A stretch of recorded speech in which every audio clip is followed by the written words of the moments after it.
Okay, good morning everyone to day 2. Seems like it's a lazy morning, so we have average turnout. So anyways, the title of my talk is ActionCable and ReactJS Style Not. So I'll be talking about ActionCable, ReactJS, and how they work together. So let's wake everyone up. So this is a very simple Ruby teaser that I have. So I have friends who like ERB, I have friends who like Hamel. So what should I put in the question mark so that I can print both of them? Any guesses? Anyone? It's a very simple Ruby teaser. So that I can even print ERB is awesome. I can also print Hamel is awesome together.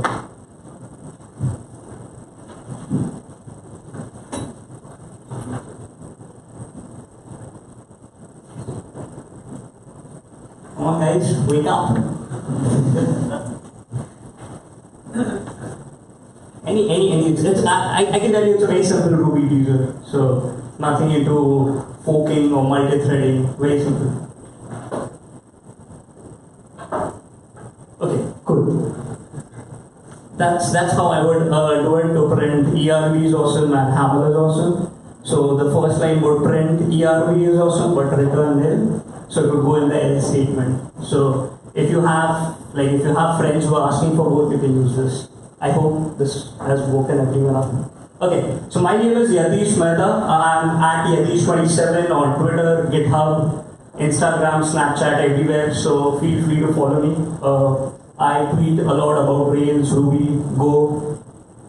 So I live in this beautiful but really expensive city of San Francisco. So if it's on the west coast of United States. It took me like 14 hours to come to Taiwan. So it was a really long flight. It is a 16-hour difference, so it took me a day to adjust. And this is the first time I'm coming to Taiwan, so I'm actually really loving it. So thank you organizers, and I'm pretty sure I'll be coming next year as well. So this is how my laptop looks. This is my first laptop, so I love stickers, but I don't have any. But if you have any stickers, so I would love to talk to you and collect them for you. So. Okay, so I've been working on Ruby on Rails, JavaScript, and Golang. Recently started working on Golang. It's been like half a decade that I've been working on Ruby on Rails and JavaScript. Ruby is the first programming language that I learned, and I've stuck to it since then. I also contribute to this open source project called as GitLab. I think Ivan gave a talk yesterday. It's an open source version of GitHub. So if you want to actually learn enterprise level Ruby on Rails, I would highly recommend to just check out the source code of GitLab, and you'll learn a lot of design patterns and a lot of new stuff. I work for this company called as Cooper. It's based out of San Mateo. We are a cloud-based expense spend management. So we take care of the company's expense, invoices, sourcing, procurement. So do check us out on cooper.com. Okay, so finally, getting back to the talk, ActionCable and ReactJS Style Not.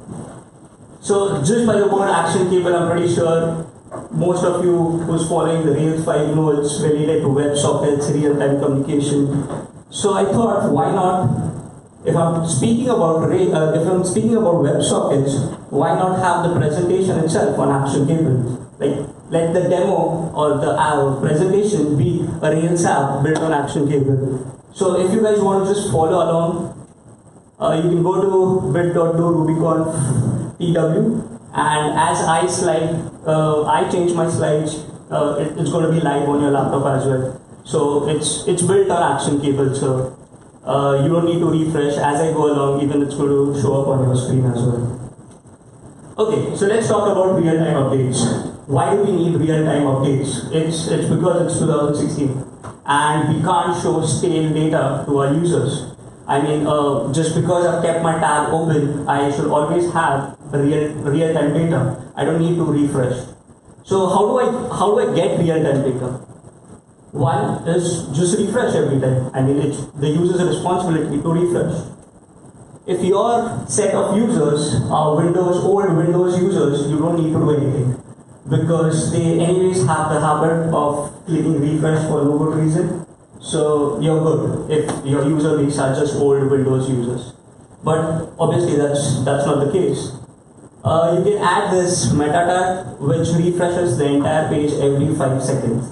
It is simple and sweet, but yeah, it's just going to keep refreshing your page, the entire page every 5 seconds. Not a good way to do it, but the simplest way to make sure that the user has live data or the real-time data. The second way to do it is polling. So if you look at this bit of JavaScript code, what I'm doing is I'm making an AJAX call, AJAX request to get data, asking is there any new data available every 5 seconds. And once I get that data, I update my div or push up some notifications or whatever it is. So this way, I always have my div updated. But if anyone is from the infrastructure team is going to look at this piece of code, he's going to just go mad. Because just think about it, you have hundreds of users just keeping the tab on, and they are going to hit the servers every 5 seconds. That's going to really be a scalable issue. Okay, so coming to the main topic and the most convenient and the easiest, or I would say the right way to do it would be WebSockets, to push notifications from the server to the client. And let's first look at what WebSockets is and the concept or philosophy of WebSockets. Okay, so let's look at a scenario where there's a colonel, the head of the army, and he's got his army soldiers. So every time a soldier comes to the colonel and asks him, hey, do you have any orders for me? And the colonel says, hey, no. He goes back, there's another soldier who comes in and asks him, hey, do you have any orders for me? And the colonel replies again, no. And this is going to happen, let's say, every half an hour, every 1 day or whatever. So again, the first soldier comes in and says, hey, do you have any orders for me? And right again, the colonel is going to say no. So obviously this looks like a very repetitive and tedious process. So what does the colonel decide? To just hand out a radio to all his army soldiers. He broadcasts a message on the channel that he decides that, hey, the soldiers are going to listen to. And he doesn't know which soldier is listening to. He just broadcasts that message. And all the soldiers who are listening or who are subscribed to it on that channel pick up the message and say, hey, we've got the order. So this is the background or the philosophy of how WebSockets work. So yeah, that's how WebSockets in the background work. So let's have a look at a demo which would explain ActionCable and WebSockets. Normally, if you look at ActionCable on the web, the classic Hello World demo is the chat application. But we are not going to do that. We are going to do something a bit different. We are going to play tic-tac-toe, 2-player tic-tac-toe. So let's look at it how we would build that, and then let's explain how I built it.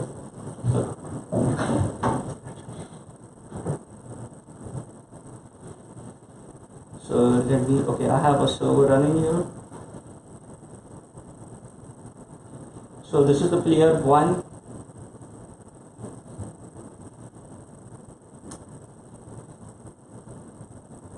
So the first player comes in and he's just waiting for another player to join in so that he can play. So I have on incognito mode on a different tab or a different browser. I have let the other user join in. So as you look, the moment the second player joined in, there was an update on the first player saying that, hey, we found a user for you and you are a not, and this player is the X. So what the protocol that I've decided is let's X go first. So let's say he plays in, it gets updated on the second player plays.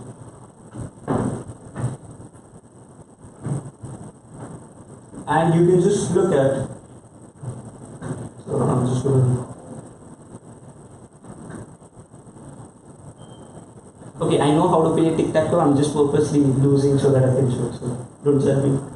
Okay, and so the moment I play X here,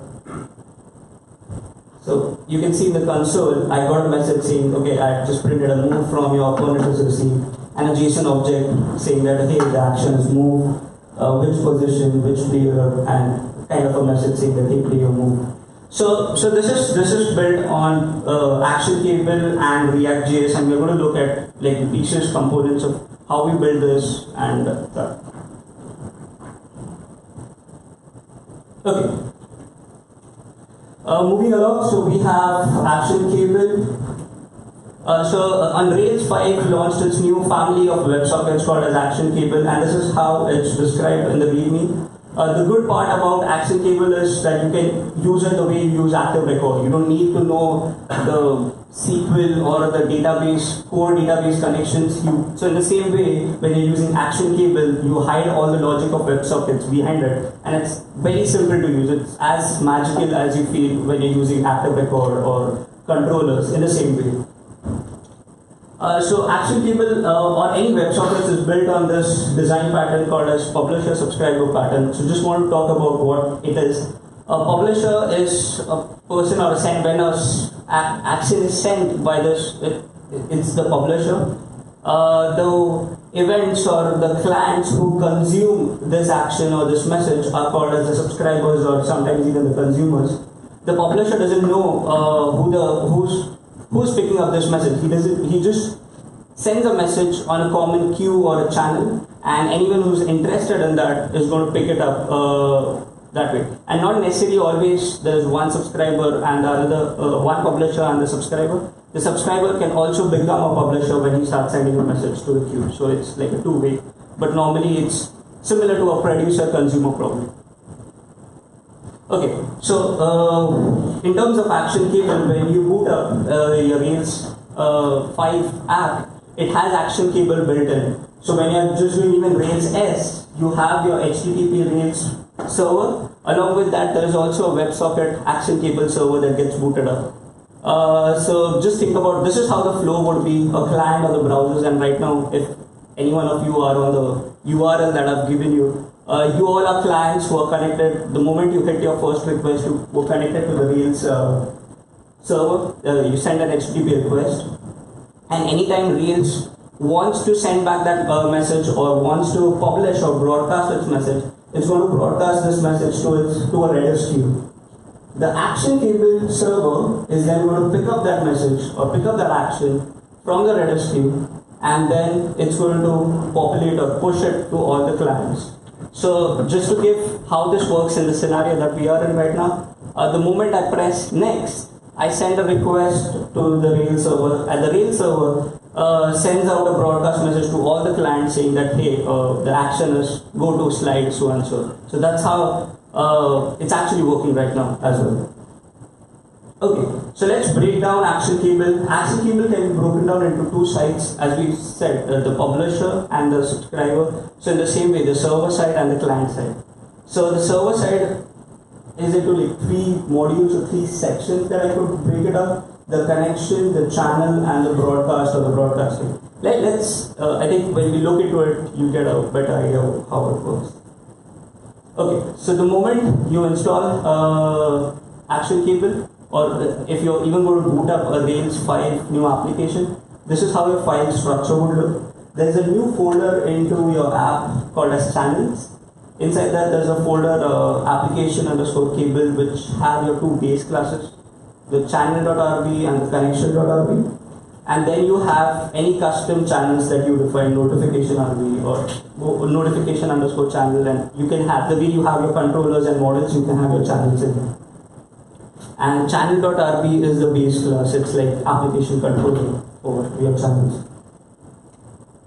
Okay, so there's going to be a few slides with some code to understand how it works. So just be patient. So this is the main connection object. So we looked at this, right? The connection.rb. This is the connection.rb connection class. It has the connect method, and if you look at identified by current user, so the current user method, whatever you define identified by and whatever the name of the method is, it's available in all your channels. One more thing to look at here is the way I'm identifying the user is not by sessions but by cookies. So that's kind of a difference when you're working with ActionCable or in general WebSockets. This is the channel base class. So any methods that you want that can be accessible to all your channels, you define it over here. Yeah, now this is the main brain or the main core that if you're working with ActionCable, you'll actually be working with just this class or any channel, any class which inherits from application cable channel. So it has these two magical methods called as subscribe and unsubscribe. So the moment whenever a client connects to ActionCable or connects to the WebSocket server, the method subscribe gets invoked. So think of it as a callback method. So whenever, like if you want to maybe update your Redis, count the total number of users or anything of that sort, you write it inside subscribe. And the moment the user disconnects, or let's say if you close your browser right now, like this tab, it's going to invoke the unsubscribe method. So this is where, like you could say, like before commit, after commit, so something of that sort, like on connect and on disconnect. And we have one more method that I've defined called as custom notify, and I think we'll talk about it later. So this is an example of what I would do inside a subscribe method. I have something called a stream from notifications. So as I said, you have a common Redis queue, right? So when I say stream from notifications, what I'm saying is the moment any client is connected to this ActionCable server, you're subscribing to this Redis queue, or you're subscribing to this channel or Redis. So any messages which would be inside the notifications queue would be available to all the connected clients. You can also have not only just a common queue, but a queue which is dedicated to a particular user. So if I want just like users who are signed in or a particular user of that ID, so I can have a dedicated queue for every user, so that any message that I send on this queue, it will be available only to that user. Okay, so we looked at how the publisher or how the connection happens. Let's look at how we actually broadcast the message, or how we send this message to all the connected clients. Okay, so we have this ActionCable.server.broadcast method, which is available anywhere. It's available in your entire Rails stack. So even if you open up Rails console and run this, it will still be available. So you can use it in your controllers, you can use it in your background jobs. If you have your rake task, anything, you can use it anywhere. So this is an example where I'm using it inside a background job. So let's say I have a controller action, then I put it inside Sidekick. There'll be a job which will pick it up and then publish it to all the users who are connected. Okay, so now we spoke about the server side of ActionCable, the publisher side of it. Now let's look at the subscription or the client side, the JavaScript side of ActionCable. So the moment this is something that you get by default, the moment you do Rails new, so and so, you'll have this cable.js file, which is just creating a cable object at the window level. So app.cable is something at the root level of your browser which will be available. And you call, like the moment you call create consumer, you have a cable object available. It knows which URL to connect.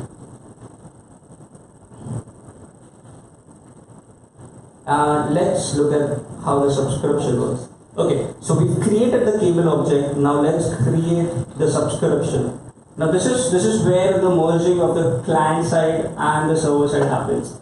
So you have app.cable, which we initiated before. We call the subscriptions.create method, and this is where it's important. So if you look at the first argument, it's a string, but it's actually the Ruby class name of the channel that I defined before. This is JavaScript on the client side, but on the first argument is the name of the class, Ruby class that I had defined. And the second argument is like an object with a callback function called as received. So received is again one of the magic method where any data which is sent from the server is going to be received here. So in this case, when I press next, I'm sending a data saying that, hey, the current slide number is XYZ. That is actually going to be received in, the method receive and in the data argument.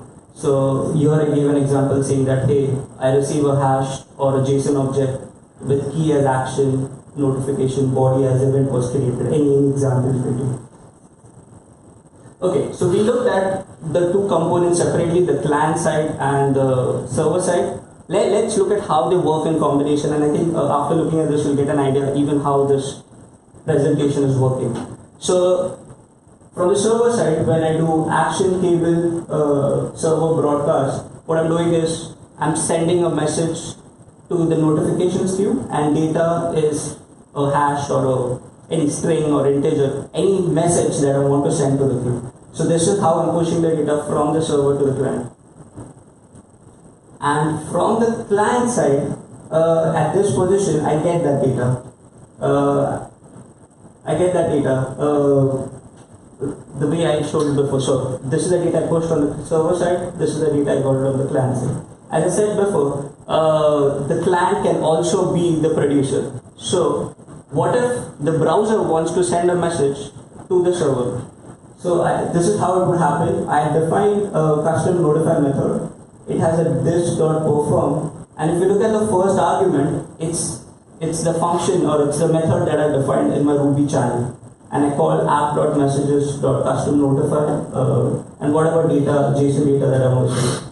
The same data action:event is available in my Ruby custom notify method. So if you look at it, this is how the two-way talking happens. So if I want to push data from the server to the client, I do it via broadcast. If I want to push data from the client to the server, I define a custom method and have it in the Ruby channel as well.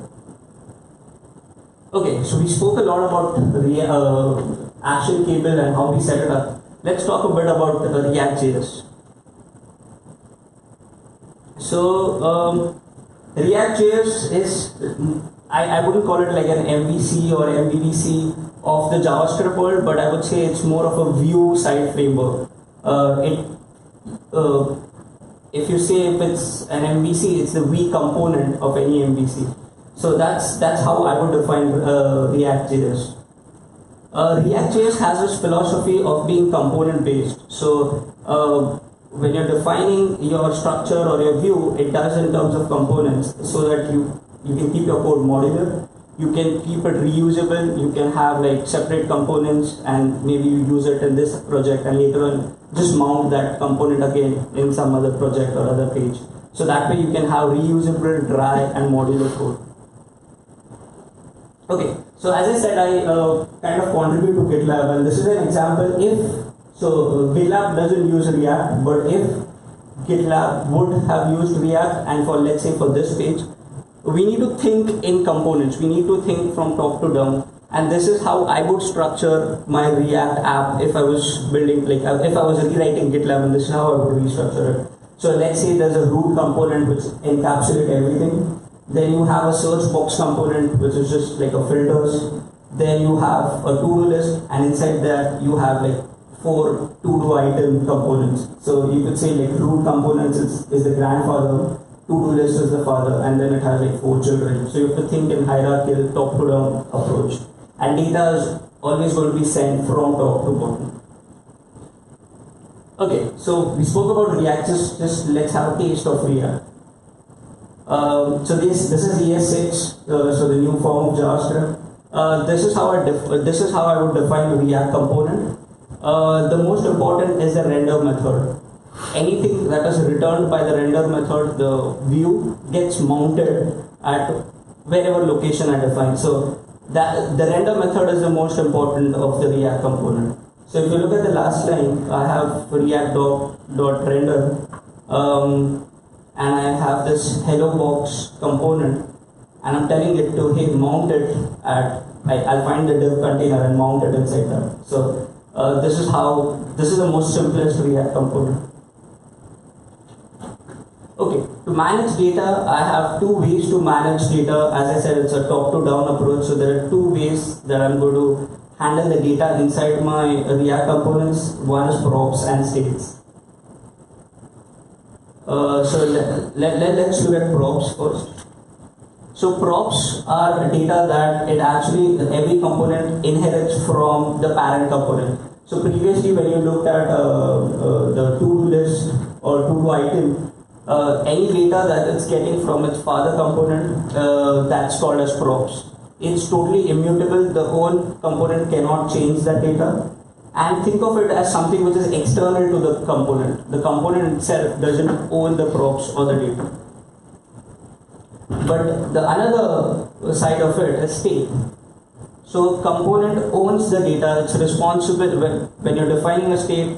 It's something that it owns the data. Any data that gets changed in the state is the component itself is responsible for changing its own state. So they change it via maybe event handlers or anything. And anytime the data inside your state changes, the render function is called again. So you don't need to worry about, hey, is my view going to be updated? You just need to update the state and React will take care of updating your view. Okay, so let's have an example here. This is a simple React class. We are initializing the state. I'm just defining count is equal to 0. This is the main render function. I'm handling an event handler, and I've also defined where the this.state.count is the value that's there, and I don't need to take care of every time like somebody clicks. I'm just updating the state, so the view is going to get rendered again. So that's how the flow of React works. You just need to take care of your state, and your view will be rendered again. Okay, so we looked at the demo. This is just a go through of how the tic-tac-toe and game was built using ActionCable and React. Okay, so in that demo we had two players. So every time a player one sent an action of X or 0, it was sent to the server, and the server would relay it to its corresponding opponent, and this is how it would work on both sides. Okay. So this is again the connection class. So I'm not using anything to sign in. I'm just randomly assigning a UUID to identify a particular player or a user. Now this is our main channel. So if you can look inside the subscribe method, I'm streaming. I'm defining a queue player underscore UUID. So this every player has its corresponding queue. So I'm telling every player, hey, you have to stream or you have to get your data from this corresponding queue. And then we have a simple Ruby class seek, which takes care of the game logic, which we'll look into. So this is a seek class. If the first player doesn't have an opponent, it waits. If there is an opponent already who's waiting, it gets that the UUID of that player and it starts the game. So game.start is where the actual playing starts, or the two players are connected. Okay, so now this is the main part where the talking happens. So ActionCable server, the first broadcast, I'm broadcasting a message to the first player saying that, hey, you are X and you should start to play. This is your turn. And I broadcast a message to the other player saying that, hey, you're not, and we're waiting for the other players to play this move. And we also just inside Redis just keep a count of like the opponent and the player, just the combination. So this is the first action when the two players get connected. Now, what happens when the actual gameplay starts? When you're pressing X or clicking the tiles. So every time I get the data from one player, I just relay it to its corresponding opponent. So if you can look at ActionCable server broadcast, I find out who the opponent is. I just send him, hey, he's out of the 9 locations. This is the location he's clicked, and just update your div. So this is what happens on the server side. And now let's look at what happens on the client side. You have the 9 tiles. Each tile is a component, and it's encapsulated by a bigger component called as board. So you can board is like the father component, and then you have 9 child tile components. So just going through this, we had the subscription and the receive method. Now we're playing with two actions, one when the game starts and one when you're doing the actual moves. So I need an identifier. So I have an action, game start. So if the game this is the first time the both two players are connected, I have a set player method which will just set your x 0. And if the action is move, I'll update the board x 0, like the move that I've got from the other player. Okay, so now let's look at the father component, the board component. Inside that I have a nested component tile, 9 tile components which I iterate, and I'm passing them the status, the position, and the event handler. So the board, each tile component doesn't need to know about what's happening around. It just needs to know about its own state. Like, is it a x, is it a 0, or is it blank? And looking at the child tile component, you have a click handler, and if you look at the render method, I have attached a click handler which I got from the father component. And finally, when I click X or 0, I update my board and I send a message to the server, hey, this is a move that I've made, please tell my opponent to update his. Basically just relaying that move. And that's it. Any questions?